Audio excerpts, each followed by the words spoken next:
क्या प्रधानमंत्री के त्यागपत्र देने से या प्रधानमंत्री के मर जाने से दोबारा चुनाव होता है? इंदिरा गांधी की मृत्यु हुई, राजीव गांधी की हत्या हो गई, चुनाव हुआ। नीतीश कुमार मुख्यमंत्री थे, त्यागपत्र दे दिए, चुनाव हुआ। चुनाव तभी होगा जब मंत्रिमंडल की बैठक में किसका होना अनिवार्य है? प्रधानमंत्री। मंत्रिमंडल का मॉनिटर कौन होता है? मंत्रिपरिषद का भी मॉनिटर प्रधानमंत्री होता। अगर प्रधानमंत्री ने कहा कि मैं बहुत बूढ़ा हो गया हूं, थक गया हूं काम करते करते, अब एकदम चल जाएंगे हम यहां से, उब जाएगा कोई, तो मंत्री क्या दे देगा? त्यागपत्र दे देगा। तो क्या दोबारा चुनाव होगा? काहे दोबारा चुनाव? दोबारा चुनाव तब तक नहीं होगा जब तक कि बहुमत ना खत्म हो जाए, अर्थात 273 जब तक सीट है तब तक चुनाव नहीं होगा। चाहे कोई खुश रहे, चाहे दुख रहे, चाहे त्यागपत्र दे, चाहे मृत्यु हो जाए, चाहे उल्का पिंड गिर जाए, कुछ हो जाए, चुनाव तभी होगा जब बहुमत खो दिया जाए। बहुमत मतलब टोटल सीट का आधा, यानी 545 का आधा 273। तो प्रधानमंत्री की मृत्यु से क्या प्रधानमंत्री त्यागपत्र दे देंगे तो दोबारा चुनाव होगा? नहीं, दूसरा आदमी प्रधानमंत्री बनेगा। जैसे मुख्यमंत्री हमारे नीतीश कुमार थे, 2015 में इस्तीफा दे दिए, कहीं हम ना रहते, जीतन राम मांझी को बना दिया गया कि दोबारा चुनाव होगा। हेमंत सोरेन को ईडी उठा ले गई तो क्या दोबारा चुनाव हुआ? चंपई सोरेन बने, दोबारा चुनाव हुआ? नहीं हुआ। अरविंद केजरीवाल को उठा ले गई, अभी तो वहां चुनाव नहीं हुआ है, अभी तो वही है। समझ में आ गया कि नहीं? जमानत दी थी तो सीबीआई लेके चल गई। कैरम बोर्ड खेल रहा है सब। समझ में आ रहा है कि नहीं आ रहा है? अब ध्यान से समझो बाबू मेरे, और इधर ध्यान से। क्या प्रधानमंत्री के त्यागपत्र देने से या प्रधानमंत्री के मर जाने से दोबारा चुनाव होता है? इंदिरा गांधी की मृत्यु हुई थी, हत्या हो गई थी, क्या चुनाव हुआ? राजीव गांधी की हत्या हो गई, चुनाव हुआ। नीतीश कुमार मुख्यमंत्री थे, त्यागपत्र दे दिए, चुनाव हुआ?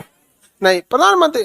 लेकिन एक असर पड़ता है सारे मंत्रियों को, यदि प्रधानमंत्री की मृत्यु हो जाए या त्यागपत्र दे दे, सबको इस्तीफा देना पड़ता है। सबको क्या देना पड़ता है? इस्तीफा। अगर प्रधानमंत्री की मृत्यु या त्यागपत्र हो जाए तो दोबारा चुनाव होगा? लोकसभा भंग होगी? नहीं, लेकिन मंत्रिपरिषद भंग हो जाए, क्योंकि प्रधानमंत्री के हिसाब से उसे लगा था कि यह व्यक्ति सड़क विभाग संभाल सकता है, इसलिए उसे सड़क विभाग दिया था। प्रधानमंत्री को लग रहा था इसे रक्षा विभाग देना ठीक है, अतः इसे रक्षा विभाग दिया था। लेकिन जिसने दिया था, जिसे ठीक लगता था, वो है ही नहीं है, या त्यागपत्र दे दिया, या मृत्यु हो गई, या चला गया, कुछ भी कारण हो गया यहाँ पे, तो चुनाव नहीं होगा। फिर उसी पार्टी में से कोई सीनियर लीडर को क्या बना दिया है? प्रधानमंत्री। अब वो अपने हिसाब से मंत्री ठीक करेगा ना, आपको हम दूसरा विभाग देते हैं, इसको ये दूसरा देते हैं। अच्छा, उसका मन तो सेम रख सकता है या उसका मन वो चेंज कर सकता है। तो प्रधानमंत्री के मृत्यु या प्रधानमंत्री के त्यागपत्र के कारण लोकसभा को कोई फर्क नहीं पड़ता है। ना लोकसभा का चुनाव होगा, ना लोकसभा भंग होगी। केवल और केवल भंग होगा तो मंत्रिपरिषद। जब मंत्रिपरिषद भंग होगा तो मंत्रिमंडल अपने से भंग हो जाएगा। इसी का छोटा रूप है, मंत्रिपरिषद भंग हो जाता है और फिर एक नया प्रधानमंत्री आता है और वो शपथ लेता है, और उसके बाद अन्य मंत्रियों को शपथ प्रधान राष्ट्रपति से कहता है इसको इसको दे दीजिए, इसको ये विभाग दीजिए। वो अपने हिसाब से मंत्रिमंडल सेट करेगा। समझ में आ गया कि नहीं आ गया? किसी को दिक्कत? आगे बढ़े। जैसे सपोज कीजिए कि अभी हम केजीएस को संभाल रहे हैं, हम अगर त्यागपत्र दे दें केजीएस से और किसी आपको कहते हैं आप केजीएस को लीड कीजिए, तो आप अलग अलग चेंजिंग करेंगे।